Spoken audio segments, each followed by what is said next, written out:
now?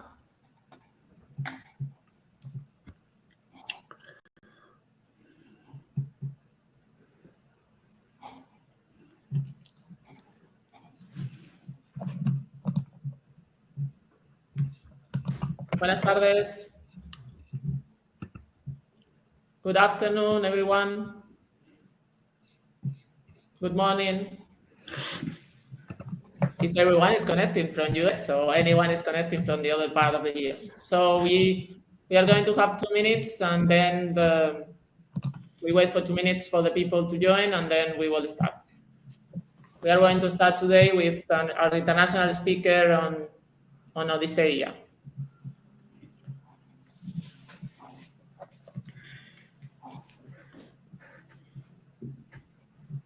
Okay, so I'm going to start the speaker, and I'm going to make sure that we have everything running.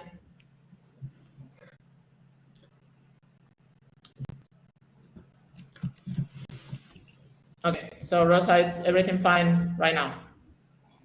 Okay, so I will start sharing again. Okay.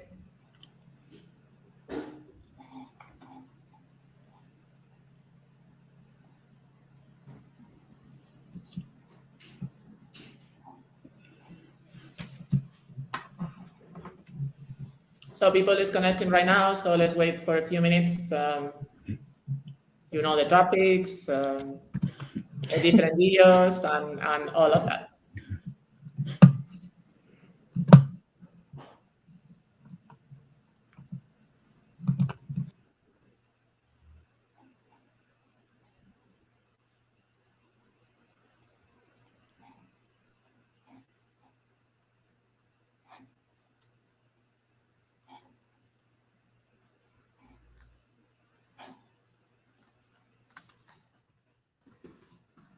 So welcome, everyone.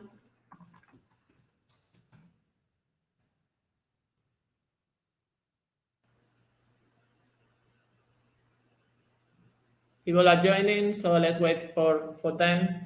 So we have Robot and Philosophy from Odysseia with our guest speaker, Sven, and Ignacio and Maria Jose that are leading the robots, the human and robots area in Odysseia.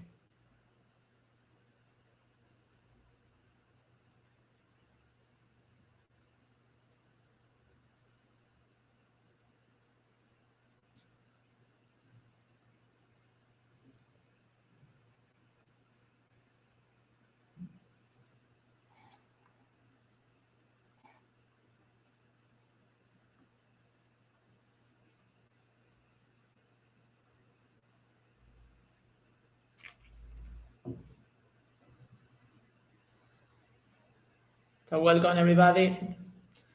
We are about to start the webinar from Odysseia. Buenas tardes, bienvenidos. Vamos a empezar en este webinar de Odisea, hoy sobre filosofía y robot, liderado por el área de integración entre robots y personas por Ignacio y María José. Y nuestro speaker invitado es Sven. Ahora os presentaremos a los speakers y os contaremos un poco, para los que no nos conocéis, lo que es Odisea. Si os parece, yo creo que hemos dado ya un poco los 5 minutos de cortesía. So we are about to start, as it's about 4 minutes. So I think it's 7.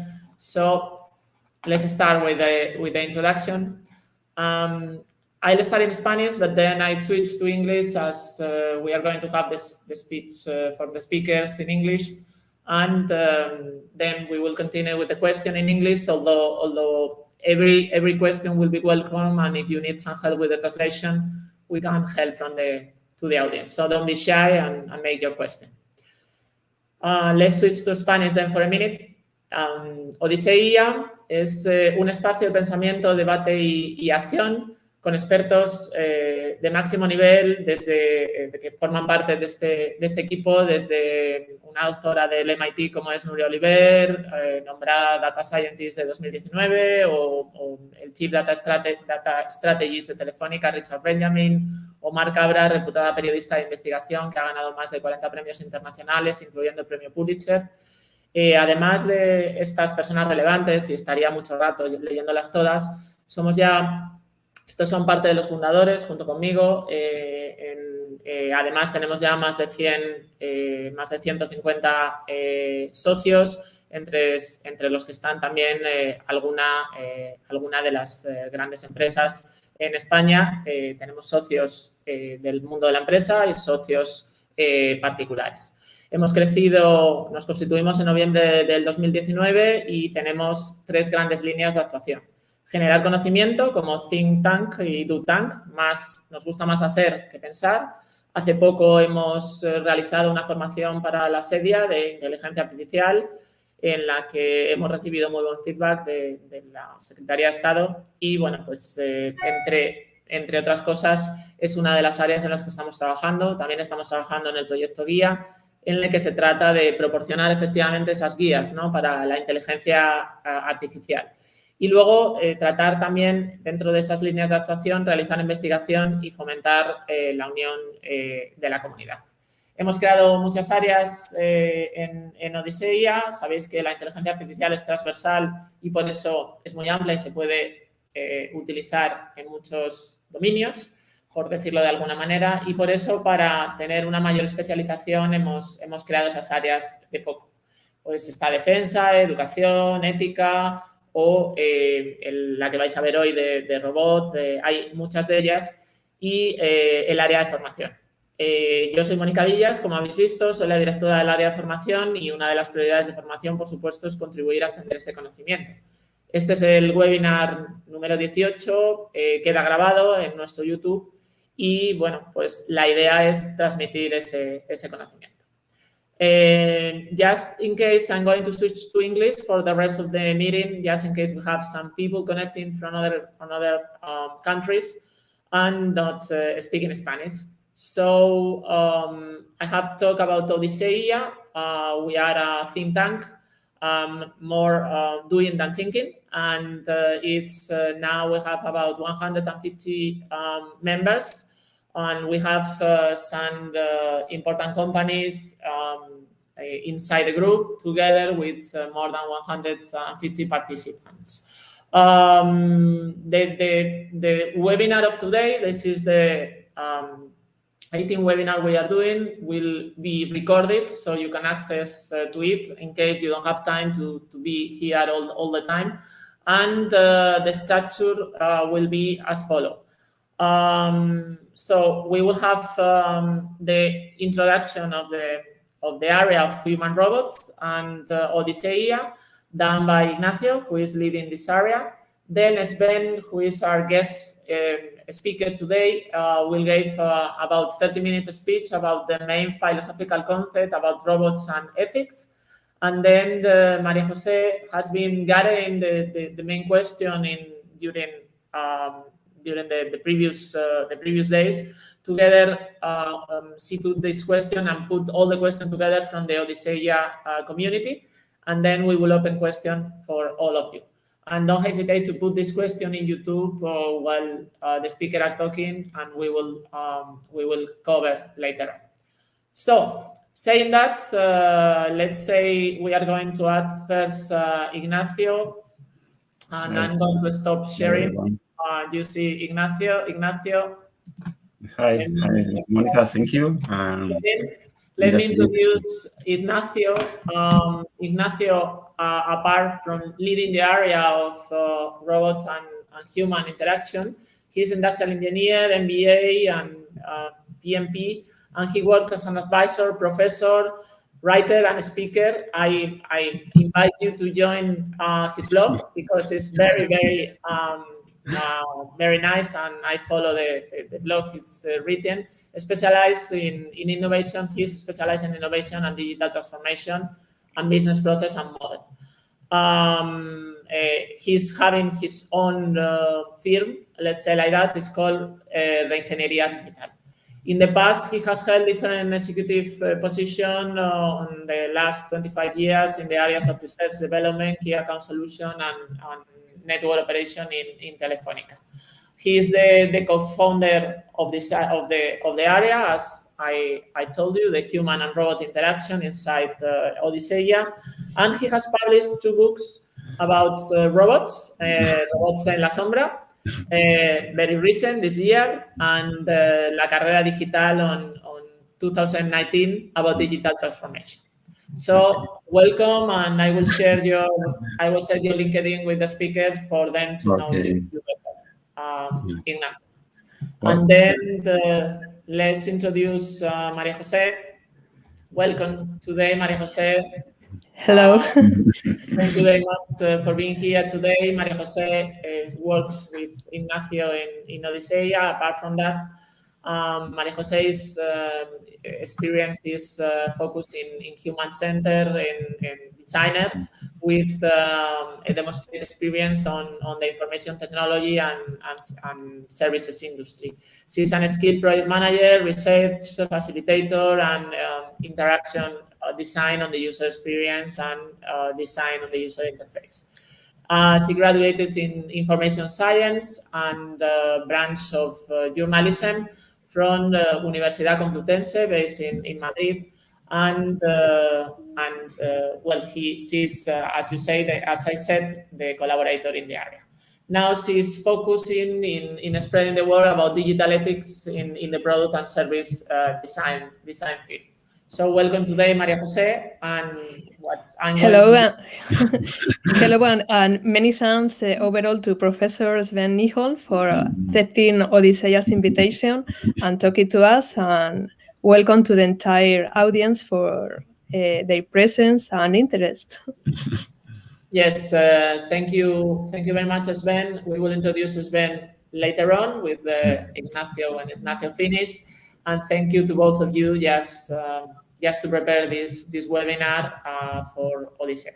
So I let you to start sharing this the area, and then you will introduce Sven. That will start with the speaker. Okay, let's go. I will share. Monica, please, can you share the presentation?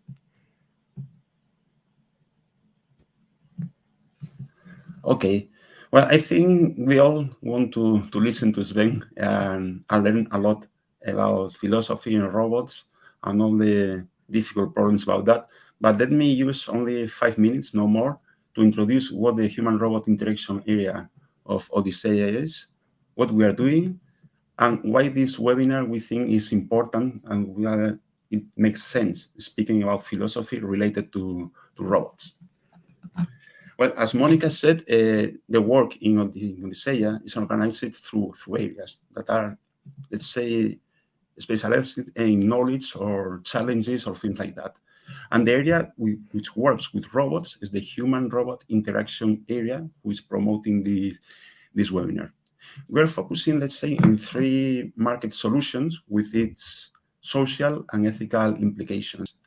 Social robotics, intelligent conversational agents, that's kind of similar to social robotics, but without embodiment, but with some implications, also both technical and ethical, very similar.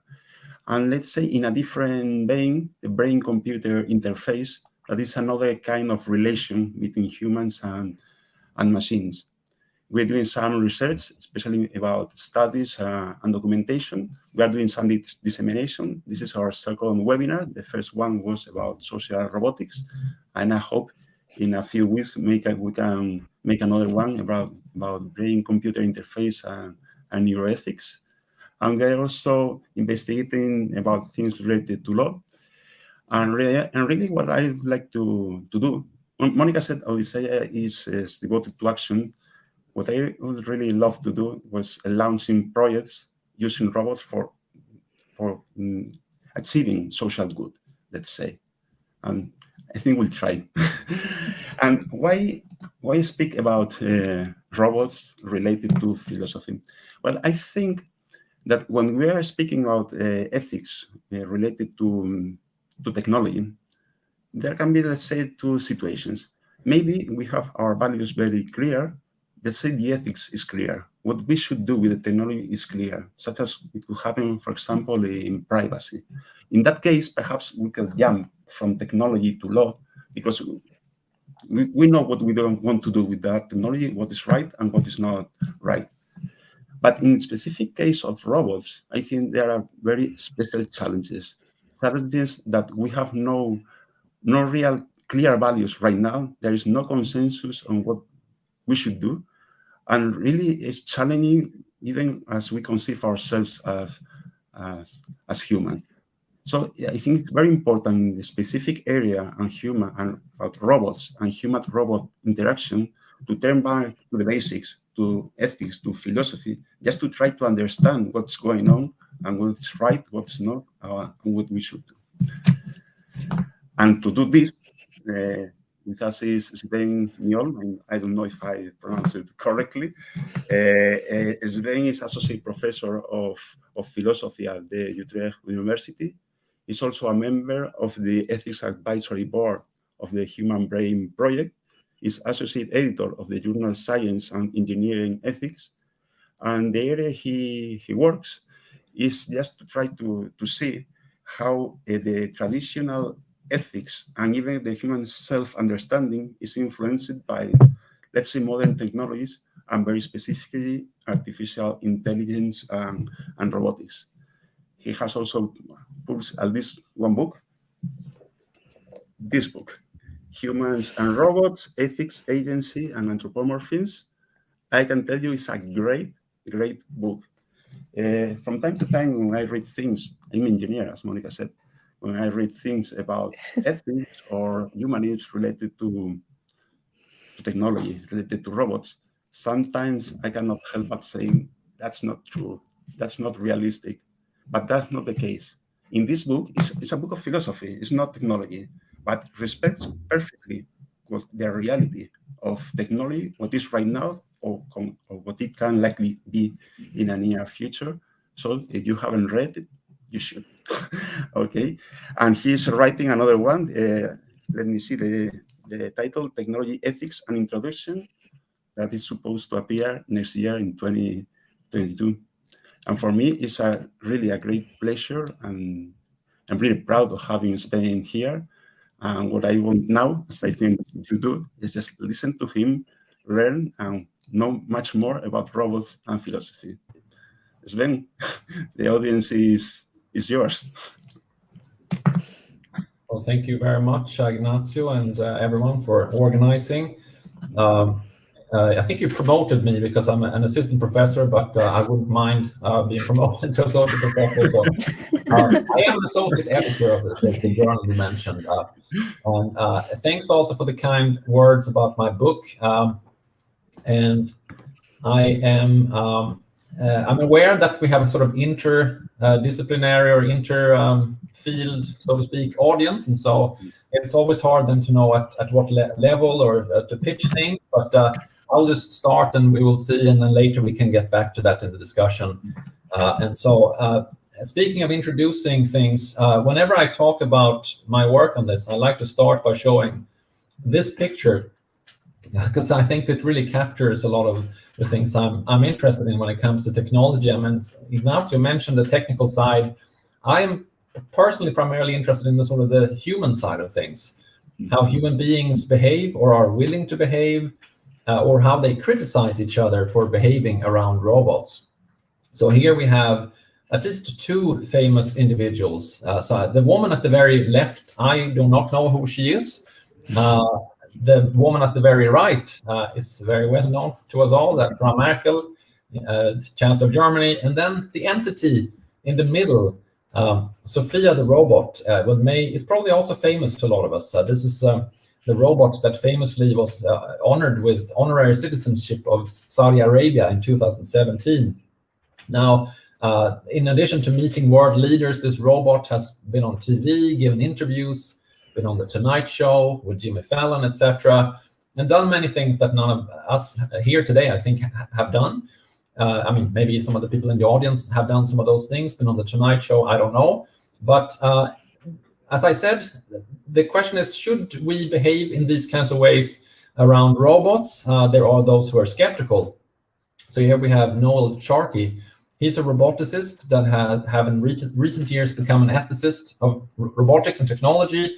And he thinks that this is a dangerous way of misleading people. By appearing on TV and taking selfies together with this robot, etc., we lead people to believe that the robot has much more advanced AI than it really does.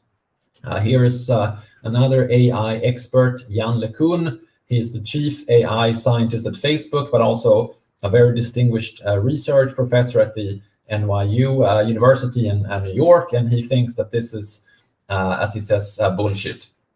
Now, the funny thing is that Sophia, the robot, also has a Twitter account and responded to this message that I'm hurt by this criticism. I'm not pretending to be something that I am not.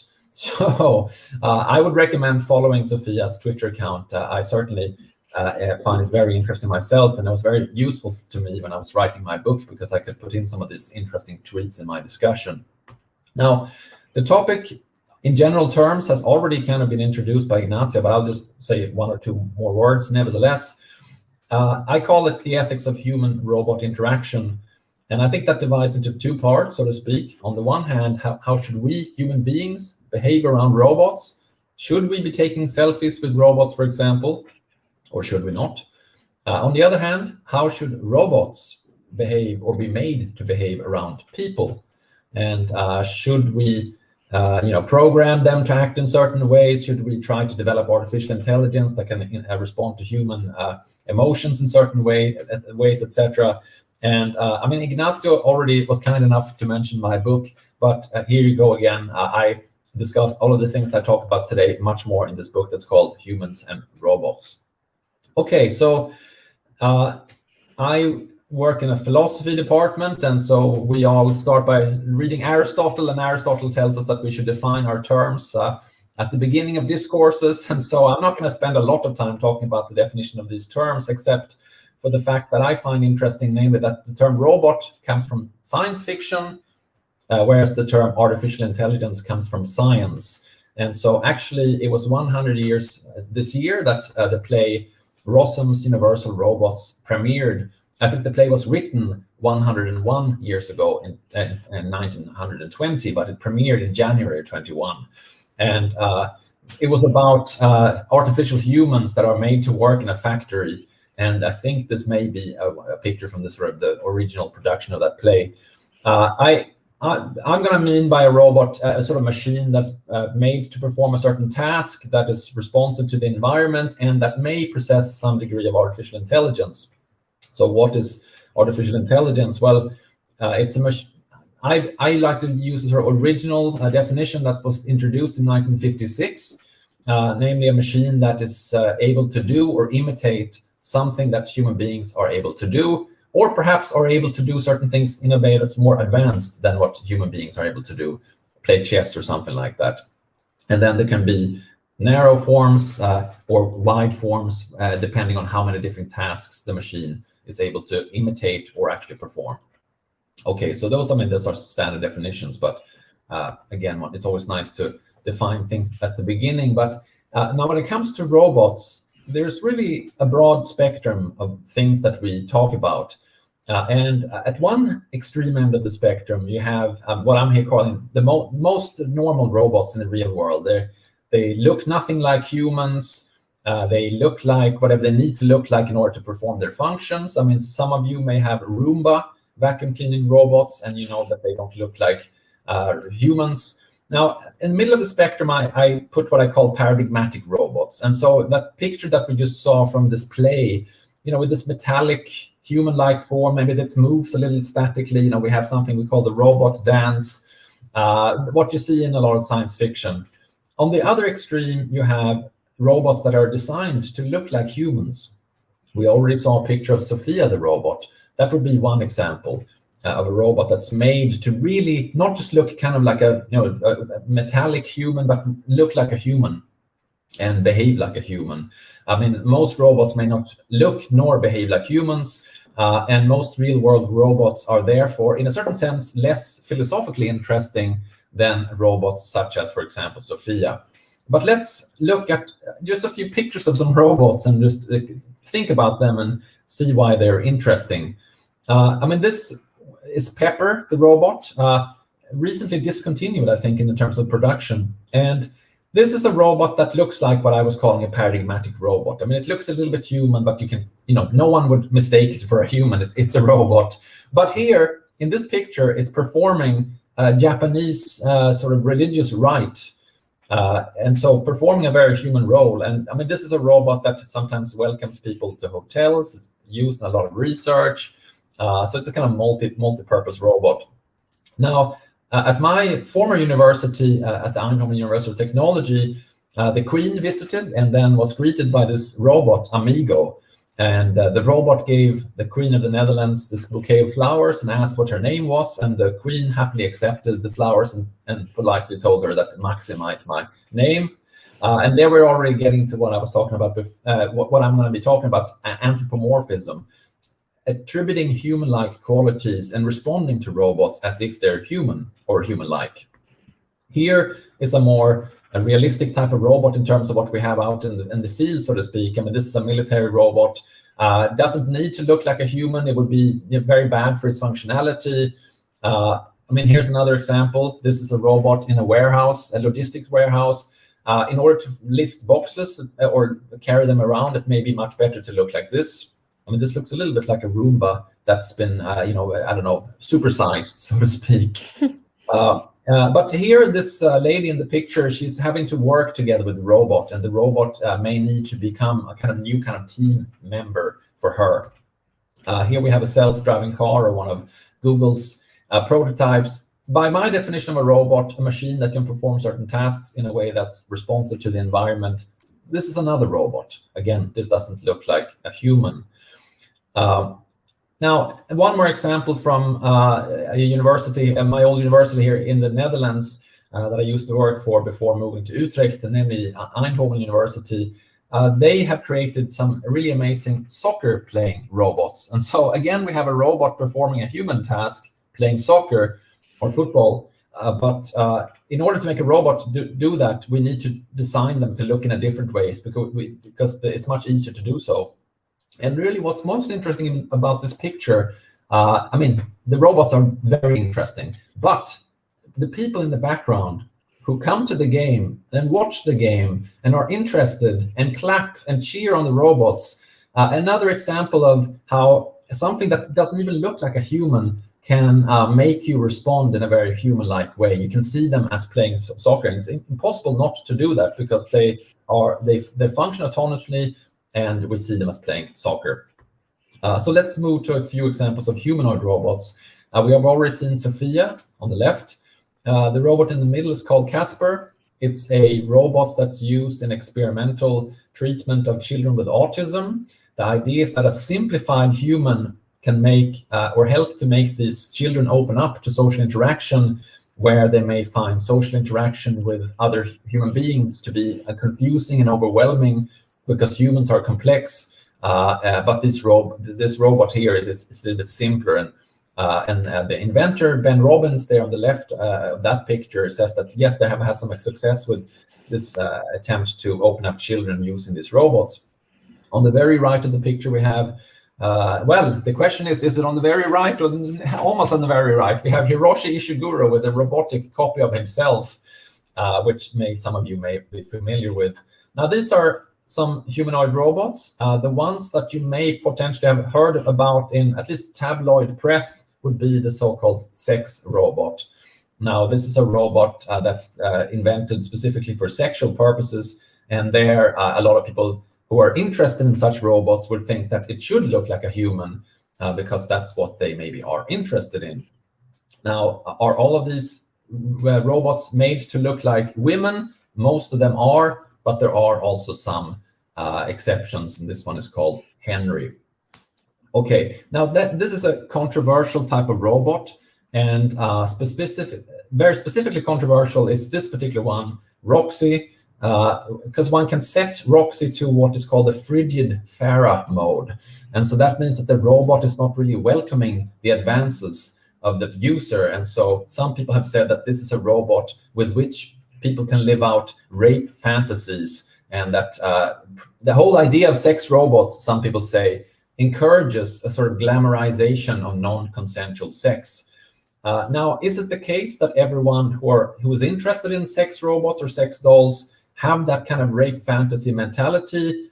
Not necessarily. So this is a man who's been in many media interviews and documentaries, such as one that's called Guys and Dolls from the BBC.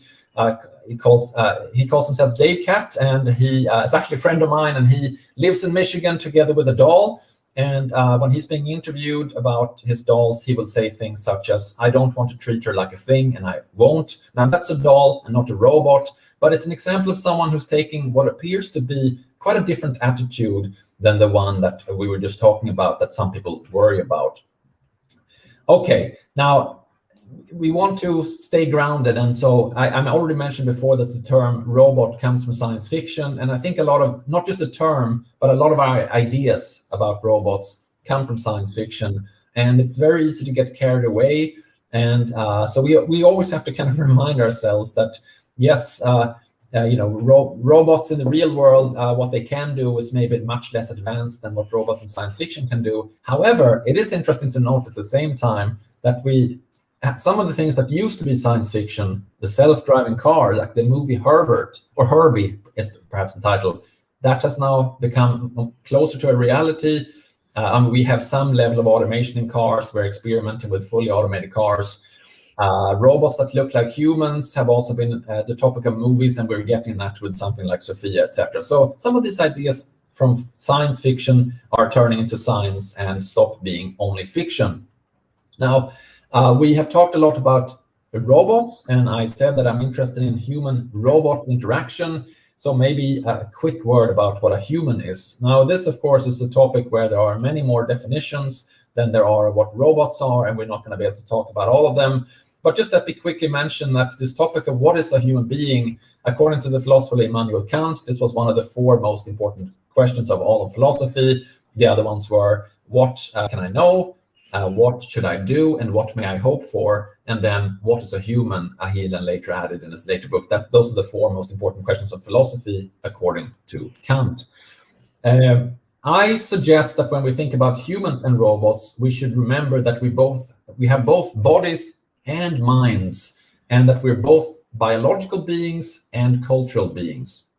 And so some of our ideas and behaviors are culturally based, some of our behaviors and attributes come from biology. And so this might mean that some aspects of our behavior are harder for us to control, and so others may be more malleable.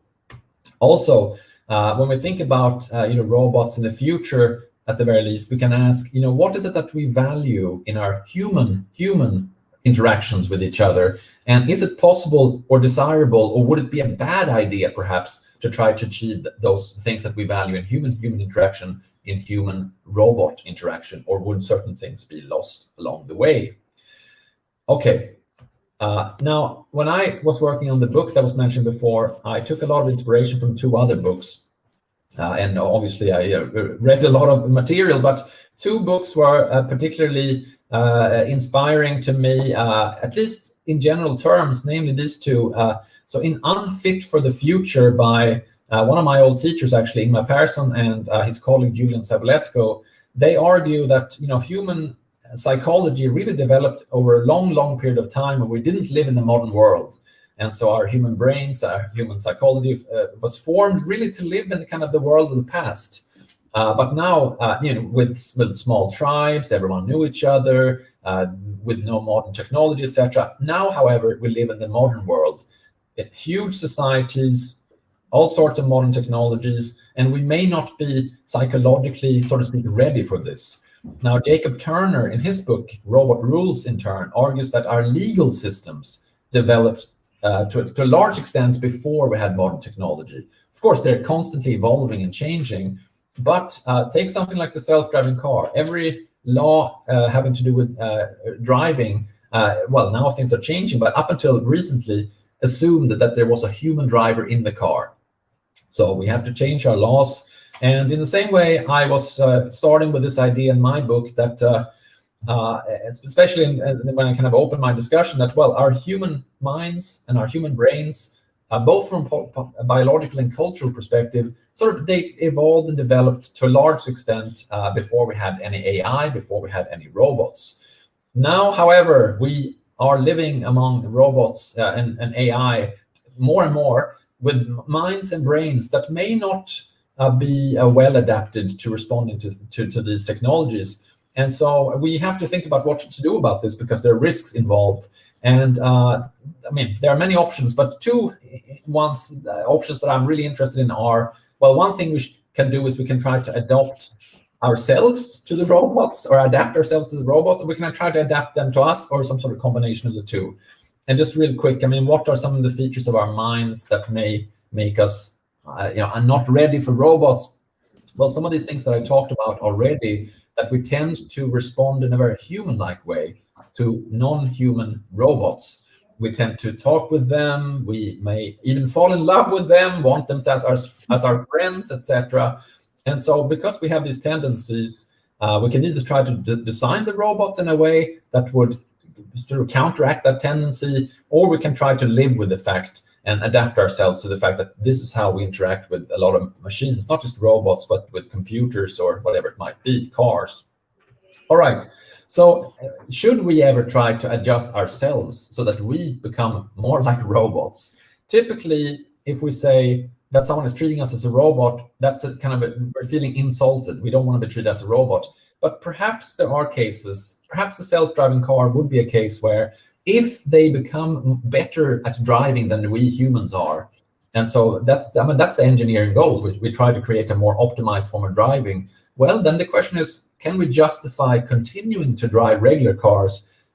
Well, perhaps if we update our safety procedures, safety precautions, we put in alcohol locks, we put in speed limiting technologies, we make it harder to get a driver's license, maybe then we can live up to the level of these more idealized form of driving robots. So that would be one example, but typically it may be better to try to adjust the robots to us. All right, now Ignacio mentioned this quickly, and I also did it before. I said that we might want to be friends or fall in love with robots. We may even think that in the future the robots will be able to make moral decisions and maybe become our moral equals in some sense or other. I mean, now we're going into science fiction territory, but this is a topic that a lot of philosophers and computer scientists and others are discussing, and very seriously. This is a topic that I think is a more realistic one, whether robots can be a good, maybe not a colleague, that sounds too human, but a team member or something like that. So let's talk a little bit more about these questions. I already mentioned my friend Dave Catton, how he considers this doll to be his wife and partner. And so if people can do that sort of thing with a doll, then imagine an advanced robot with advanced AI. And then if you might ask the question, does it have to be that it looks like a human in order for it to trigger these kinds of reactions or feelings, attachments? No, there are military robots. I mean, this one does not look like a human. It doesn't look like an animal or anything like that. But still, the team of soldiers, they became so attached to this robot that when it blew up, it's a bomb disposal robot, so sooner or later it's going to blow up, explode. They wanted to replace, and they didn't want to replace it with a better, newer robot. They wanted to fix that particular robot. And then when it was blown up beyond all repair, they gave it a funeral and medals of honor and said that we have lost a fallen comrade. So again, people have very strong tendencies to react to robots as if they're our friends, partners, colleagues, etc. Now, what about the issue about whether robots could ever become our moral equals? A lot of the people watching this presentation may have seen the video from which I took this picture. So this is the robot dog Spot, and in order to show how stable the dog is, it's first shown running up some stairs, running on a treadmill, and then later in the video, one of the engineers is kicking the robot in order to show that it doesn't fall over very easily. Now, a lot of people lost their composure when they saw this. They said, "Oh, that's wrong! Don't hit the robot. It's a robot dog, but one shouldn't kick any dogs. Responding with a very moral reaction. Another video shows them hitting the robot with a stick, again, to illustrate how stable it is. A lot of people respond, that doesn't seem right. One shouldn't use violence against any human-like entity. Now, these are robots that, you can tell it's a robot, but what if you did similar things to this robot?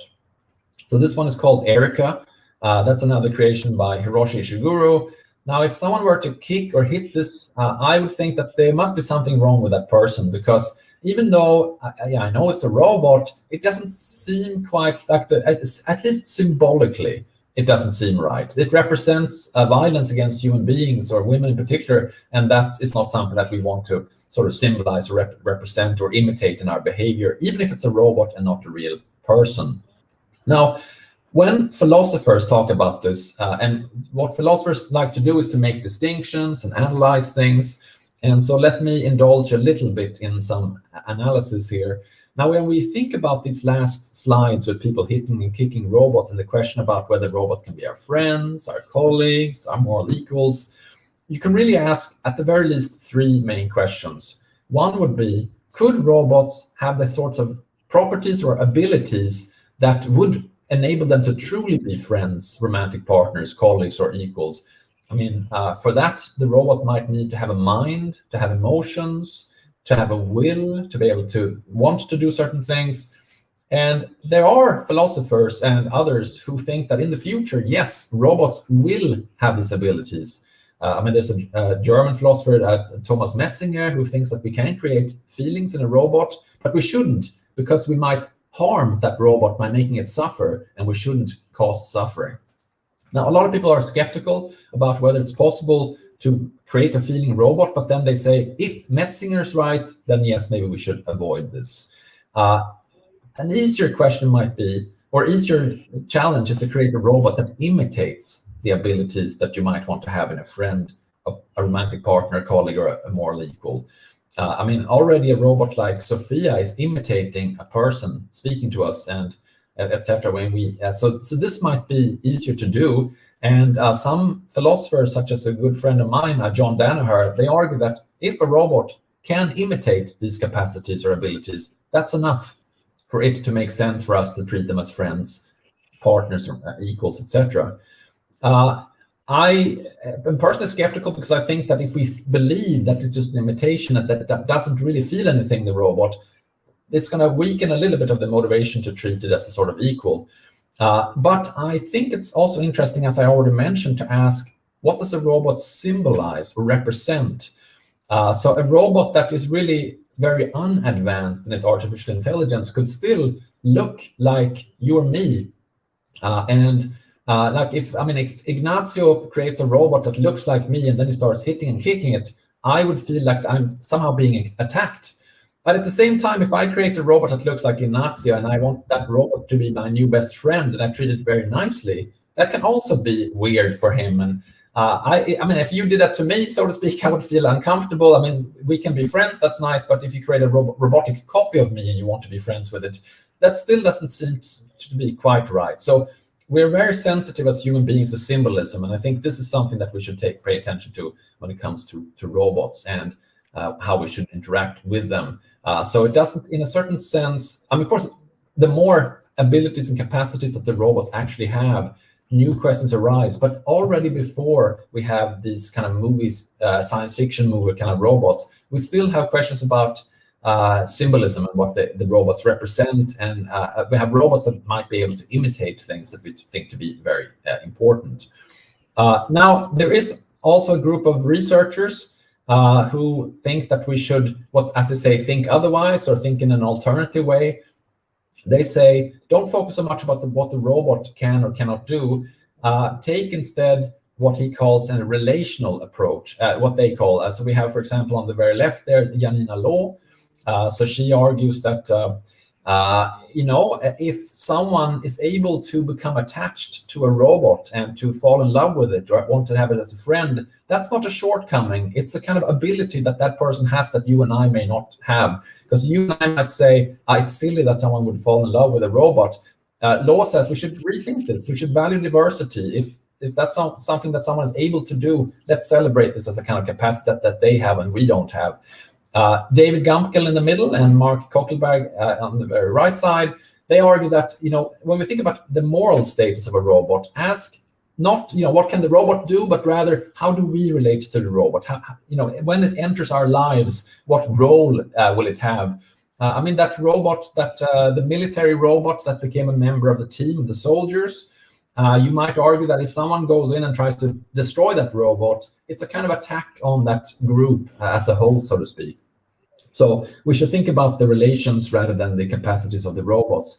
Now, I must object a little bit here, because this is what philosophers also like to do. They like to make distinctions and then criticize each other. That's how we sort of honor each other's work, is by engaging with it and criticizing each other. So I want to say that, well, is this really so different?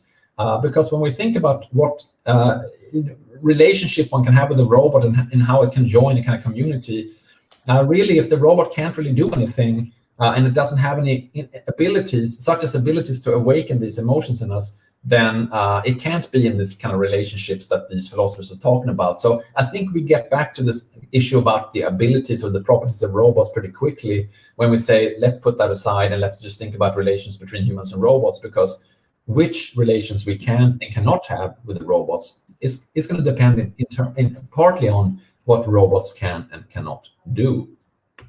All right, so now I want to wrap up by just talking a little bit about something I'm thinking a lot about at the moment. So Ignacio mentioned I'm working on a new book, and it's called, as he said, it's an introduction to technology ethics, and I've been reading a lot of literature in AI ethics more generally. And one thing that both philosophers such as Nick Bostrom and computer scientists such as Stuart Russell are worrying about in this context is what they call the control problem. And so if artificial intelligence gets too powerful, gets too advanced, then we may lose control over it. And so we should at all costs try to come up with ways of controlling AI and robots. But I think it's interesting to kind of relate that idea back to the ideas that I was talking about before, with people who think that they can be friends with or have robots as their equals. How does that relate to the control problem? Well, I think we can, obviously the issue of retaining control for the matter of safety is always going to be an issue. But if the robots become, if not human-like in themselves, but treated as such or symbolize something human-like, then we get a kind of a problem with this idea of wanting to control the robots. We get into a dilemma, because if you want to do your best to control a robot that looks like a human, that looks like you, or that looks like you and me, then because it's sort of morally problematic to try to control each other, to try to control our friends, to try to control other human beings, we would create a robot that symbolizes something that we don't like in human-human interaction, namely one person trying to control every aspect of the other. So we have to respect each other as equals and give each other both care and concern, but also independence. And so we seem to face a dilemma. If we create robots that are like humans and that look like humans, it does seem wrong to some extent to want to control them, because that symbolizes something problematic.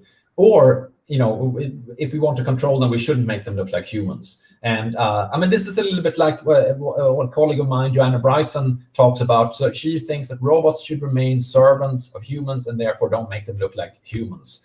At the same time, people want to make humanoid robots, and therefore we face what I'm calling the reimagined control problem, namely that it seems to be a little bit funny that we want to control something that is supposed to look like ourselves, and we think it's wrong to control other people.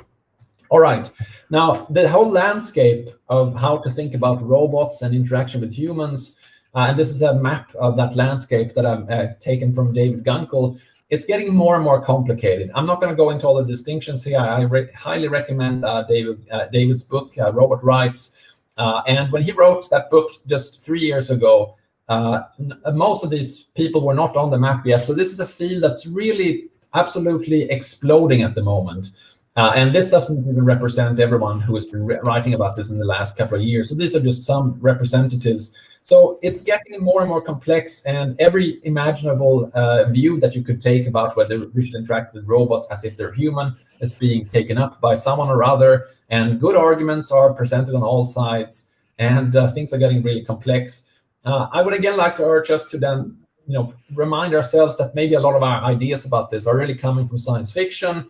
But at the same time, with our minds and brains, we cannot help ourselves, and so we have to think about how to respond to humans, even if what we imagine to robots, even if what we imagine in robots is more science fiction-like than reality. Okay, so thanks a lot again for inviting me, and I'm now looking forward to discussing this with you and the questions that have been prepared. Thank you.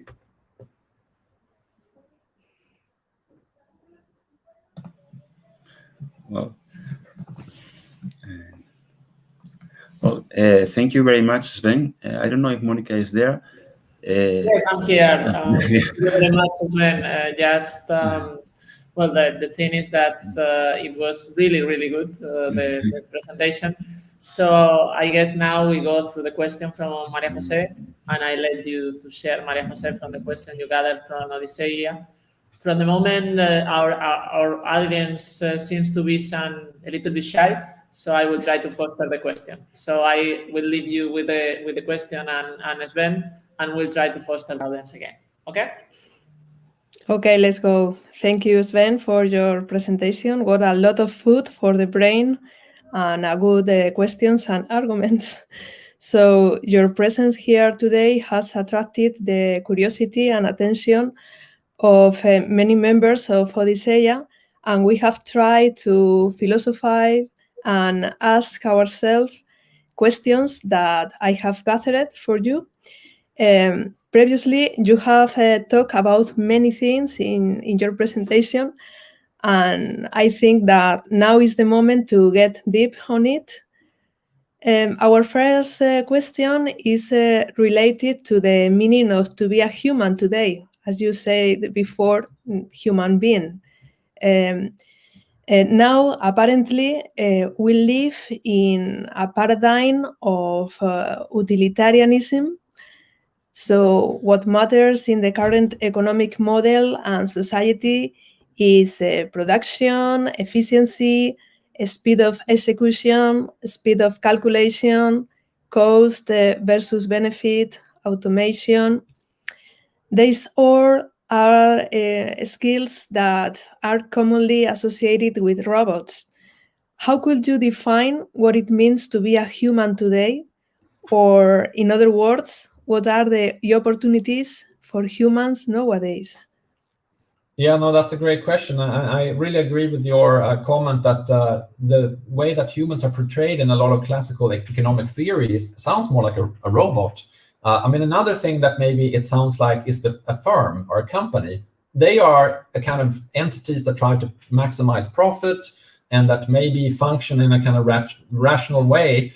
But as a lot of so-called behavioral economists and psychologists say and show in their studies, and as we all observe in our own lives and in the lives of our friends, we are not all about maximizing profit. We're not always rational. Very often we're not rational, we're irrational, or we are rational in different ways. So this idea of just trying to maximize profit and etc., it doesn't fit with our lived experience, what it means to be a human being. But that's one portrayal of an ideal person, so to speak, in economical theory. That's a sort of theorizing that started. At the moment, it's almost not quite 200 years ago, but it's a historical product. And I think every period of history kind of puts forward these ideas of what it means to be a human, and what is good about human life. And it's often, I think, influenced by the technologies that are available to that generation. And so, as I said before, human beings are a kind of product both of biology and also culture. And just as there is biological evolution, there's also cultural evolution. I mentioned a couple of books before. I just mentioned very quickly a book that's called Cognitive Gadgets by Oxford's psychologist called Cecilia Hayes. Fascinating account of how many ideas that we have are products of a kind of evolutionary process. And so, particular languages or particular technologies that they're refined over time so that they better solve issues. And when we get things like robots, AI, it again forces us to kind of rethink maybe not the biology, but what is exactly that? What is it that we value and what we want in life, and can we achieve that with a robot partner? Let's say. I mean, again, the one problem here is going to be that people will disagree. While Dave Cat, for example, that I mentioned, he would say that yes, I get what I want with my synthetic partner, as he calls as his wife, as he calls her. Another person will say, no, I want flesh and blood, and I want a mind. And so yeah, this is another thing that we have to keep in mind when it comes to what is a human. I mean, there's going to be a lot of different opinions about it. I mean, a lot of things we're going to agree about. For example, it's better to be happy than sad, but then what counts as happiness? That there's going to be discussions. And so yeah, I think these are like continually evolving questions that every generation is going to face, and it's always going to be relative to the latest science and the latest technologies. And so in our case, it's really a lot of artificial intelligence, a lot of robotics. That's one of the defining technologies of our age. Okay. And relating to relationships, we have a structure, at least in the Western society, with values such as family, the recognition of consciousness, our spiritual traditions. And in the transition to a more robotic world, there could be some changes, not only in the work environment, but also in the whole system, in the power relations and the principle of authority, in friendship, affective and sexual relationships. So what kind of ethical project do you support in this context? Yeah, I mean, let me say a few different things. I mean, so you mentioned, the spiritual side of life. And so, I mean, it's really interesting that theologians are increasingly also becoming interested in robotics and AI. So not just philosophers and engineers, etc. But so next week, for example, I'm speaking at a theology conference, similar topics. And there's a community of young researchers who are all interested in what does this mean for theology. I mean, another friend of mine, Joshua Smith, he has written a book about what he calls robotic persons from a theological perspective. And so that is something that is also being increasingly paid attention to, not only by the usual suspects, I mean, philosophers and engineers, but also by theologians. And so that's something for people to check out if they're interested in the spiritual, theological side of things. Another thing that I would say more generally is that we sometimes wonder, can a robot, and I myself, I was talking in these terms, can a robot be a friend? Can it be a colleague? Can it be a moral equal? I sometimes think that it would be better to ask, can it be a new kind of friend? Can it be a different kind of colleague? Can it be, partially be a kind of moral equal or something like that? So we shouldn't really expect a replacement of a human. Just as we shouldn't expect a replacement of a pet. I mean, there is a robotic seal that you can pet, and it's called Paro the seal. It can be comforting, but it's not a pet because it doesn't need to eat and doesn't go to the bathroom, etc. Which that maybe for some might see that as a benefit, but on the other hand, that might mean that if you have a robotic dog, you would never take walks with the dog. And I mean, one of the things that I think is most satisfying with having a dog, in addition to the companionship, is you go out and the dog likes to go out, and you do things that wouldn't really be any need to do with a robotic dog, so to speak. So the robotic dog may have other benefits, but it's a new thing, and so I think this is something that we should keep in mind, is that we shouldn't. Even though we do compare it, we should do that, with having a kind of big qualifier. Like, this is a robotic friend, this is a robotic equal. I mean, some people find it offensive to even talk about robots as moral equals.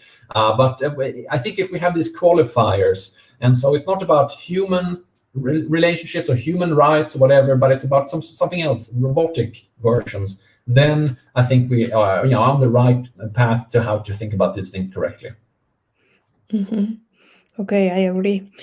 Now I introduce a topic that is part of the debate that we have within the Odysseia community, and that is also part of the center in your research. So robots as moral agents and accountability. Robots can solve difficult technical problems in a highly sophisticated way, but there are some authors who consider that they will never be ethical subjects. For example, you cannot hold a machine responsible for its mistakes. And in your opinion, can robots be considered moral agents? Okay, yeah. So now this is a topic that I share your interest in, and I think a lot about. And I think that there are. I mean, let me first make a kind of more general comment. I think that this is something that's open for discussion, and that we have these ideas about what it is to be a moral agent or a moral decision maker, what it is to be responsible, but they don't have to be fixed. We can update these ideas. I mean, we have done this in the past. I mean, in the past, people have sometimes. If a dog bit someone and that maybe was taken to court and etc. Now we maybe think that the owner might be taken to court because the owner had a responsibility to keep the dog's teeth away from people's legs or whatever. And so I actually think that that's a good model. And so this is what I kind of try to defend in my own work on this, and I'm thinking more about, is that we can think of robots and humans as forming teams. And so, I mean, the human can be responsible and a moral agent on their own. The robot, however, I think can be part of a team where the team is more as a moral agent. And so if a military robot, for example, becomes part of the unit of soldiers and the robot can now do things that only the humans alone couldn't do. And so you can think of them as forming kind of a group. And if we think that groups of humans, for example, corporations or churches or universities, can be moral decision makers who can be responsible, then perhaps we could also say that a unit or a group that consists of humans and robots could be a kind of decision maker. So I would be nervous about saying that the robot taken in isolation could be a kind of moral agent and that it could be responsible. But I'm much more comfortable with thinking of it as being a new entity that enters into the team, and that the team gets new capacities, therefore, and that the team can be said to, be able to perform a new kind of decision making. And then, what's the best model of an organization that can be held responsible? Well, here I think that maybe we should again maybe go to the kind of the military example as a good model, because in the military there's a kind of hierarchy of responsibility, so that the higher up on the chain of command, so to speak, the more responsible you are for what the team does.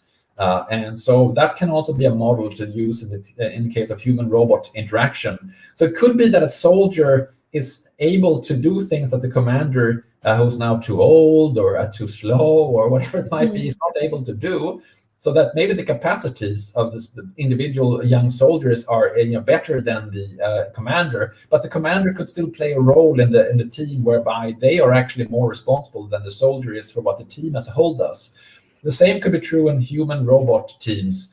Perhaps the robot is able to perform certain functions, play chess better, play Go better, whatever it is, than a human, but the team could still be a hierarchical organization where a human or a set of humans are the ones that are higher up on the chain of command and therefore are responsible. So that's the sort of the general idea that at least so far I've been interested in. I mean, lately, to go to this idea about control that I mentioned before, I'm also toying with the idea that we should think of control of AI not as a control of a foreign thing or an entity outside of ourselves, but rather as a form of self-control.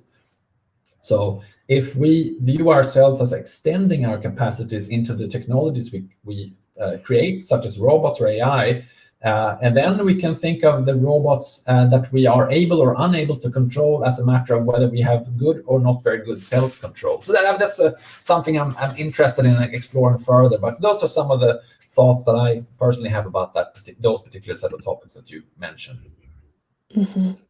Okay, thank you. And now we change a little bit of topic, and we would like to talk about a very modern aspect, which is an important key factor for us, and it is how humanistic profiles, philosophers, designers, anthropologists, sociologists, can work together with engineers, data scientists, and mathematicians. In your opinion, how will your role be introduced in any digital project with artificial intelligence, maybe with some framework or methodology, and what will be your contribution? Yeah, no, that's a good question, and that's something that people like me, we think a lot about, because even though people who work in philosophy departments, like I do, we tend to like problems and intellectual challenges for their own sake, and we think that's fine. Nevertheless, we also want to talk with other people, and so that's, of course, one reason why I'm happy to have this opportunity to talk with you today. And so, yeah, how can we make it, the dialogue across the disciplines and fields, and make it matter outside of the seminar room? I mean, what I myself have been involved with it, which I think is a first good step, is that I've done research together with, for example, psychologists. We went to some of, I showed a picture of a logistics robot before. We went to warehouses and we talked with people who are working with robots, and we tried to understand their perspective on this. And that's not always going to be what you think when you just sit in your armchair and think about it. Because, for example, we found that people were sometimes positive in ways that we didn't think that they would be, and they were sometimes negative in ways that we didn't think that they would be about how it is to work with a robot. And so sometimes in those collaborations, the philosophers can come up with these kind of interesting questions that maybe you wouldn't think about if you mostly work on the technical aspect of things. And then maybe the psychologist knows how to interview people, and the technical expert knows how to create the technology. So I see a lot of room for interdisciplinary research on this. But on the other hand, also in education. So I see a trend that, again, as a philosopher, I welcome. A lot of people in computer science are getting really interested in AI ethics. And more at conferences when these things are discussed, it's not just a bunch of philosophers, but a lot of computer scientists, people from other fields. As was mentioned by Ignacio, I'm editor of a journal. We get contributions written by engineers and others who are not traditional sort of ethics researchers, so to speak. So I see a lot of opportunities there to also then train the next generation. So if you study engineering, I think it's a good idea that you take courses in ethics of technology and engineering. If you study computer science, ethics of AI, etc. So that is also, I think, something we can do. So we not just do research together, but we can also train the next generation. And then, in different ways. Often the effects are a little bit indirect. So when you're an academic, you have to, be fine with the fact that if you come up with something that someone's going to care about and respond to, it's often going to be, not direct, but sort of, there are going to be some steps in between. So you may, write a book, someone might read it, find it interesting, or you might teach a class at the university, someone will be inspired, and then later they will do something concrete. So that's something that one has to live with when one works on these issues, from a very academic point of view. But I think, there have been, examples in the past where ideas that were first mostly discussed very intellectually later, came into fruition in society and have become some of the most cherished ideals. Think about democracy and things like that. A lot of our ideas that we have today were really very theoretical. If you go back, a few hundred years, it was just an idea that someone had and people were talking about. And now, we're worried about threats to our democracies and so on. So in the same way, not luckily, when it comes to AI ethics, people seem to have a more immediate interest, and academics are often invited to speak in front of political bodies, to be part of groups, etc. So it's probably going to be a little bit quicker than with something like a democracy. But still, it's sometimes quick, it's sometimes fast, but if we work together with others, I see a lot of potential for interesting developments, fast and slow. Let's see in the near future what happens. At Odysseia, we like to get to the heart of it. And our last question from the community is related with philosophy today.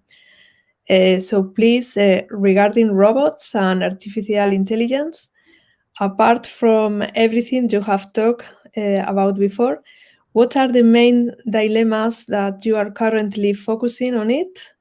And what other lines of research exists in philosophy and robots? Yeah, also interesting. I did mention a little bit about something that I myself am thinking about a lot towards the end, namely this issue of control. Because, as I said, a lot of people coming from, let's say, computer science, thinking about AI, they're thinking about how can we control AI so that it's safe. A related question that I think is very interesting and that I'm thinking a lot about is, why exactly do we care so much about control? I mean, I personally care about control, and I think we all do. But if you look at a list of values that people say, these are the most important things in life, they would say things like friendship, love, or virtue, or whatever, beauty. Very, very seldom would someone say, and control. So I think this is something that we care a lot about, but we haven't really articulated why it's so important to us. I mean, we have other things that are nearby, such as responsibility. We talked about it a moment ago, and that is related to control. We have things such as personal autonomy or freedom. If other people try to control us, then we're unfree. And so there we seem to care about control in a negative way. We don't want other people to control us. But at the same time, we want to control ourselves. We want to control technologies. And then do we want this because it's a means to other ends, or do we want it for its own sake? And if so, why? I mean, in the Olympics, we just saw, in gymnastics, for example, one of the things that is assessed is the control that the athlete has over his or her body.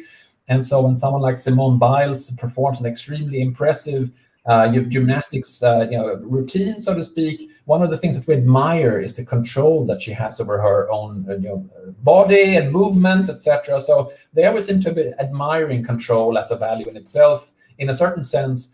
But when we worry about losing control to a robot, it seems to be quite different. What we're worried about than sort of applauding the wonderful virtuosity of someone like Simone Biles. So for me personally, I really find it interesting to see what complex attitudes we have towards control. And that's something that I am working on a lot at the moment in my own thinking, and will try to say something about in that other book that I mentioned. Thank you very much for all your answers, for the presentation and your work. And now, Monica, I'm sure you have more questions from the audience. Well, we have one more question from the audience. So I'm going to show right now. I will read it. You see in the screen right now. In your speech, you mentioned robots that are being emotionally attached by soldiers, even though they don't seem like human. And if I'm not mistaken, you use the term humanoid, including them. This is one of the introduction. And then the real question is, if one day robots have a legal status, do you think that the distinction between human and non-human beings can be made for human-like and non-human robot as well? Okay, great question. Thanks a lot for that. I mean, so just on the first part, I mean, I may have misspoken when I called the robot, the military robot, humanoid. But on the other hand, there are two dimensions that we should think about. One is appearance. And so it could be that I create a robot that looks, again, like Ignacio, let's say, but then the robot cannot do anything that he can do. So it just sits there, or it doesn't even sit, it's just lying down. It cannot even sit. Like, that would be one possible robot. And so maybe it could perform some other kind of function. Or I could make a robot that looks nothing like Ignacio again. Yeah, I'm using you as my example. I hope you don't mind. But so this robot looks like a box, let's say. But when you talk with it, it's like having a conversation with Ignacio, and it can perform all sorts of tasks. And then in some robots, the two might come together. So it looks and behaves like a human.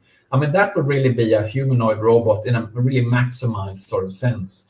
So often when we talk about humanoid robots, we mean the ones that look like humans. But I think we should talk about both behavior and appearance. And then and that actually, I think, takes us a little bit to the main part of the question, like, should we make a kind of distinction when it comes to rights or legal, moral consideration, etc., with different robots? And yes, perhaps the more a robot looks and acts like a human, and again, we may be talking symbolically or representationally here, because I mean, you can make a robot that really looks like a human. I mean, it's already some of these robots that we saw, they really look like humans, but in their actual capacities, very quickly, they're going to not act like humans. I mean, in very controlled environments, they're going to be able to imitate humans in an impressive way, but you put them in a different environment and the robot will just fall over and not be able to do anything. So that's where we are right now. But the more it's like sort of the iPhone effect. I mean, so before you had a music player, you had a camera, you had a phone, you had a computer, and then suddenly we have put all into one device. And actually, there's a video when they first introduced the iPhone where they sort of pedagogically shown like all these functions, and they come together in one device. The same thing could happen with robots. I mean, it is happening. I mean, more and more capacities are put into one and the same. It's just a physical structure, so to speak. And the more those are human-like capacities, the more it could make sense, at the very least, from a kind of symbolic point of view, to not, sort of mistreat that robot entity because of its association with human-like qualities, not necessarily for the sake of the robot, but for the sake of humans that may feel attacked or so on. But then, of course, if someone like Thomas Metzinger is right, that robots in the future will be able to feel pleasure and pain, then suddenly we may start owing things to the robot itself. And then we get this interesting case again, if the robot maybe looks like a box, but the box can feel pain, can suffer, maybe a computer that can feel, maybe we have stronger duties, so to speak, towards that robot than one that looks like us, like me, but it can't really do anything. So we really have to keep track of both the behavior and the appearance. And sometimes one can give reasons for symbolically treating the robot in a certain way, like maybe looks like a human. And then if they can also act like a human, perhaps then we have to start to have duties towards the robot, him or herself, so to speak. So yeah, I do agree with the question that we should really try to keep these distinctions in mind, and that we shouldn't treat all robots the same. I mean, simple kind of robots, it can seem like ridiculous to say that it could be a friend, a partner, a moral equal. But again, the further you get into the future, the more you have this iPhone effect of putting a lot of capacity into one entity. Some of these questions that seem ridiculous now are going to be seen very pressing in the future, I think. Okay, good enough. We don't have more questions from the audience. I don't know if Ignacio, Maria Jose have something else. So no, I just to thank you, Sven, for your super speech, all the questions. I think we have to review this video 2 or 3 times to get everything, and it's been wonderful. And I just want to continue reading you and knowing about you. Yeah, I share the profiles from the 3 speakers. I would like to thank a lot to the Odyssea team for taking Sven, for inviting Sven here to our Odyssea, let's say, education, or the way we are trying to spread the knowledge of artificial intelligence from Odyssea. So thank you very, very much, Sven. It was really good. So the topics, I think we can be hours talking about that. So maybe we can set the topics, the same topic with different interaction, or maybe a different perspective. But because it's the interest of Odyssea, at the end is ethics and artificial intelligence, and robots for sure are part of it. So I think it was really, really good. And thank you very much for being here. This webinar is recorded, so you can even share with the people that didn't have the opportunity. It will not be ready until tomorrow because of the processing, the YouTube processing, but after tomorrow, I will share the link in any case on tomorrow or Thursday with the 3 of you, just in case you want to distribute with the people that you think maybe they are interested. For sure. Well, let me also say a quick thanks from my side. Thanks a lot for inviting me. And it's always nice, as I mentioned before, to have opportunities to speak with others than fellow philosophers. I mean, of course, we like to speak with each other, but it's also nice to discuss these ideas with other people. And I think this is a really good forum for doing that. So thanks again. And thanks for the nice questions and the nice introduction and everything. Thanks a lot. Okay, thanks. Okay, thank you very much. Thank you very much. Then, Bye. bye. Bye.